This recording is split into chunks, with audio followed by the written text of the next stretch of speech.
Nga korriku i vitit 2025, pagesa e pensionistëve do të rritet me 3,74% në të gjithë Gjermaninë.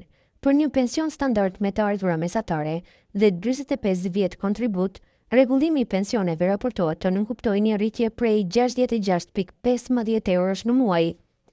Ministri Federal i Punës, Hubertus Heil, e kishte njoftuar tashmë rritjen në mars.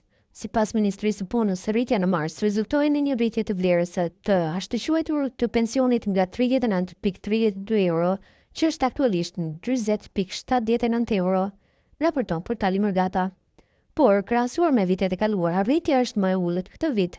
Në vitin 2024, pensionet u rritën me 4,57% në të gjithë vendin, në vitin 2023 me 4,39% në Perëndim dhe me 5,86% në lindje.